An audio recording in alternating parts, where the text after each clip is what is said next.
Aloha kako. My name is Bryan Silver, and I happen to be the 2025 Hawaiʻi State Teacher of the Year.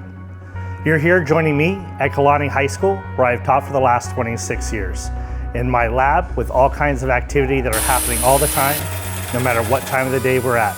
It is an active space. So here at Kalani, I was recently moved into the career technical education field in engineering. And as the kids were designing things, it was some really cool, but I realized that what they were designing couldn't be made in the real world. The pieces would just fall apart. There was no joints, no gussets, no way of stabilizing the structure. And I realized that the kids had a need for actually hands-on equipment, tools, technology that will allow them to take their dreams, what they're visualizing, what they're building in computers, and make it physical and real. Something tangible they can touch, test, and iterate. Through that, I saw the need in developing tools and tech.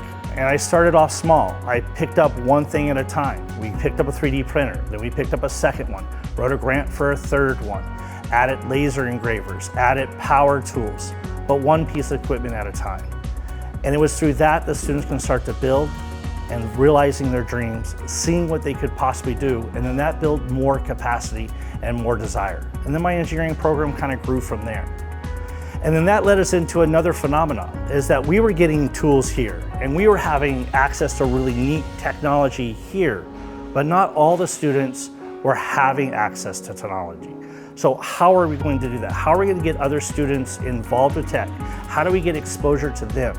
Instead of having people come to a place to access tools, why don't we put tools in a mobile situation and go to the people, go to where they're at? So for us here at Kalani, the mobile lab was hatched out. And what the mobile lab is a 40-foot shipping container. And we decided that it needed its own power source, so we put solar cells on top and rechargeable batteries. And from there, we were able to put a slew of tech equipment inside to take dreams and execute them out. Simple things that can make a lasting impact on students. We found out that we couldn't drive it to where we wanted it to because of a lot of regulations that need to be put in place. So we had schools come to us. And as my students keep developing on it and keep building it, we got a golden opportunity. When my principal, who we've been talking with for years, who got other principals to come out and seeing what we were doing here so that we could involve with their students, said, I found you some money. Can you build one of those proto labs and actually get it out to the other schools? And that was the moment of turning. It's the second iteration of our container now. So here's this shipping container that we got to design from the ground up as our very own. And then we get the container delivered out to us, and that's when I just send my students upon it to loading it up with all the equipment. It is that mobile lab that has gone out to our elementary schools. It is now at its 5th elementary school. And my most proud of all this is that this lab shows up as a useful tech center for the school.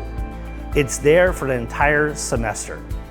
I wanted to enhance student learning, to get something they were learning on their pages and to have it pop out and come to life, where they get to see their dreams realized and they get to play around. That was my hope with the second iteration. And so far, it has met that goal in spades.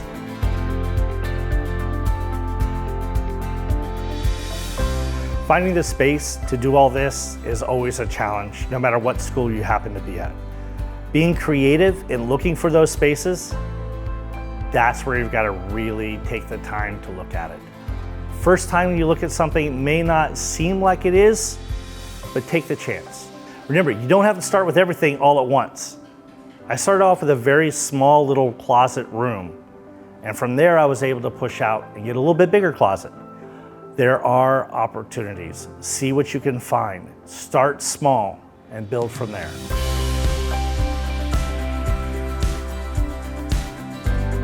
Building partnerships is critical in making anything a success. You have to be willing to share your idea. You have to be willing to risk to hear people's feedback to it. And it is critical that you listen. Listening helps you drive and curate your story for what it is you're trying to actually achieve. Forming partnerships with your principal is absolutely key. They're going to be connected to all sorts of other people. Getting out there in the community, finding the foundations, finding the community partners, we have to be willing to get out of our classrooms.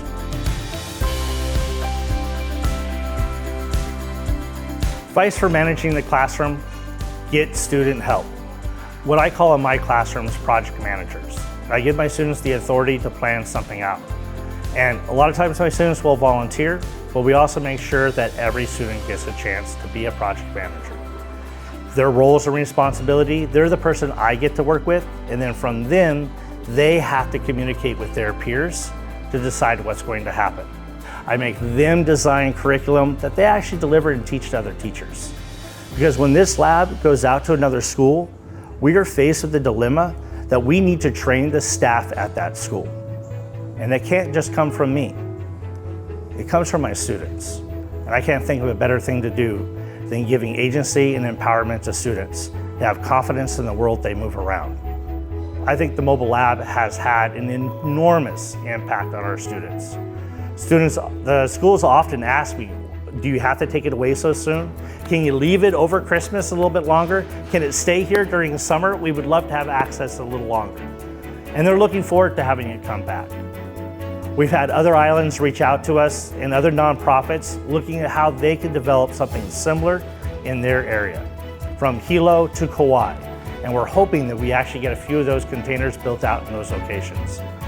We look at the amount of wood that was used out, the bookmarks made, the different projects lasered out in those wood projects to illustrate what it is about their school, their identity, their place, and making it very personal to every kid. This isn't cookie cutter stuff that was just there, found on Etsy or Amazon.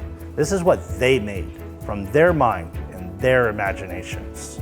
My dream is that these centers can show up at every community and be a part that connects the whole community together, from high school to elementary, bridging our gaps of our learners, making students possible, making students the educators and teachers of teachers and their peers. There can't be anything better that we can do for our islands, but supporting and empowering our students and getting hands-on technology and hands-on experience. Everyone a leader, everyone a learner. We is greater than me. Spark the difference in your community.